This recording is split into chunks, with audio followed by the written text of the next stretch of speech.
I love the Godzilla movies. Objectively, I think most of them are pretty subpar, but dude.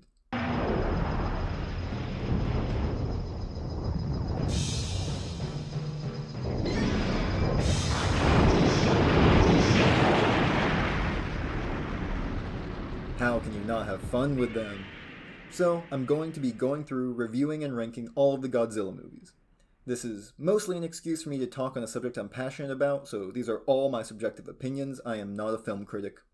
When I review a movie, I will go over the major beats of that movie's plot, so here's an obligatory spoiler warning. So, let's start at the beginning with 1954's Godzilla. There's not much I can say about this movie that hasn't already been said, but it's what's outside the movie that's really interesting. In 1945, World War II ended with the United States dropping 2 nuclear weapons over the Japanese cities of Hiroshima and Nagasaki. After that, the United States occupied Japan for 7 years, from 1945 to 1952. The intent was mostly good, like the very first phase of the occupation was setting up a food distribution network to feed the starving populace. But this populace was only starving in the first place because both the railways and the coastal ships that were the backbone of Japan's food network had been bombed by the Allied nations. I was originally going to go more in depth about the occupation itself, but there's so much to say.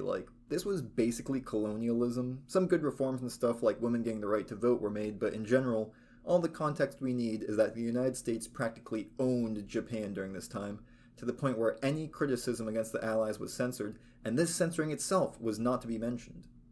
This means that for 7 years, Japan could not publicly discuss the fact that 2 major cities had just been erased, completely wiped off the map, with around 200,000 people, almost all civilians, dead in the blink of an eye. But I think the fact that this event happened so fast on such a large scale is why we almost can't process how insane it is. There's plenty of media around of cities, countries, even entire planets being destroyed, but that stuff almost never happens in real life. So naturally, there was some nationwide tension and dread about 2 major cities being destroyed by bombs that, from 1946 to 1958, the United States were still dropping. Around 23 nukes were tested on Bikini Atoll, until one of them happened to be a really dirty bomb that produced so much fallout that a crew of 23 Japanese fishermen got showered with radioactive ash that gave them all radiation poisoning, with one of them even dying from it. Obviously, they were outside the designated danger zone, and after some classic lying and weasel words, we can't disclose the fallout's composition due to national security, so there's no way to know if the fallout you were showered in on March 1st came from the bomb we were testing in that area on March 1st. Until it was finally proven that, yeah, obviously this test is where the radiation came from, and actually, with a newly calculated danger zone, about 100 other fishing boats were probably contaminated to some degree, so it became a bit of an international issue.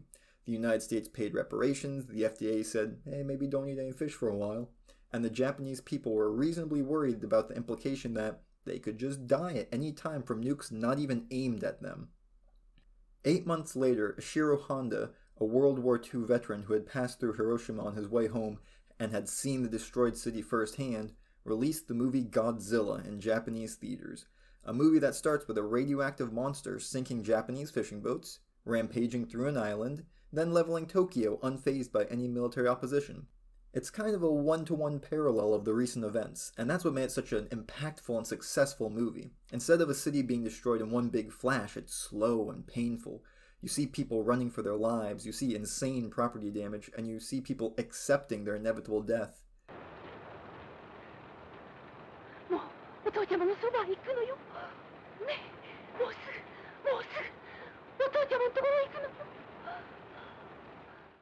The movie tries to make the destruction of a city feel personal, and it does so to a disturbing degree. Despite the introduction where I said Godzilla movies were fun, this is a dark, depressing, almost psychological horror movie. Even in the movie, Godzilla is only attacking because his underwater home was destroyed by the nuclear tests going on in the area, and Godzilla himself is radioactive because of those bombs. It's a very meta movie where Godzilla represents the fear of nuclear weaponry, in a movie where the characters very openly compare him to nukes, yet Godzilla is also a victim of nuclear weapons, displaced from his home by them and practically poisoned. Godzilla movies, and kaiju movies in general, have 2 facets, the monster and the people. In Godzilla, the monster is an unstoppable, tragic beast lashing out at anyone nearby, and that happens to be people who had nothing to do with its creation. It's depressing. If Godzilla had been rampaging towards the people that destroyed its underwater home, maybe some of the destruction could have been cathartic, almost akin to divine retribution, but watching innocents caught in the crossfire just amps up the hopelessness the Japanese people felt at the time about having no control over the nukes being dropped around them. The humans in the movie aren't the best of the Godzilla movies, but they're so far from the worst. I don't care about the love triangle between the three protagonists, but luckily neither does Dr. Serizawa. He's engaged to a chick who's like, I love you like a brother, so I want to marry this man instead. And he basically says, cool, whatever, check out this weapon I made. It turns fish into fish bones. That's pretty messed up, right? Also, it works on stuff other than fish. Every human in this movie acts pretty rationally, or at the very least they act reasonable with easily understood motives, which can make everyone seem a bit simple and without nuance, but it gives the whole movie an almost documentary-like feel of everyone analyzing the problem and logically trying to come up with solutions. There's no bad guy or incompetent military or anything. There's just an unstoppable force everyone is trying to deal with. The special effects work is pretty insane for the time, and I will be judging these movies by their time period. It's not fair to judge Godzilla for being a black and white movie, for example. Shots of people being in the destroyed miniatures, Godzilla being in shadow enough that we can't immediately recognize it as a costume, but bright enough that we can see his exact shape and outline. Oh, the train scene, bro, the train scene. This movie was near the cutting edge of special effects back then. I'm not a huge fan of Godzilla's face. His googly eyes kind of take away from the horror, but plenty of people have a fear of clowns, so I don't know, maybe the goofy hitting with the scary adds a whole new level to the film for some people. Not me, personally. Normally in these reviews, I won't talk about the music because I just don't really care that much. As long as there's not, like, air horns or something going off, music blends into the background for me and I don't focus on enough to make any solid judgments. Plus, playing copyrighted music is liable to get these videos demonetized, and homie, I need the money. But I'll just say, the same dude who did the effect for Godzilla's roar did the music as well, so yeah, Akira Ifukube, you're a legend.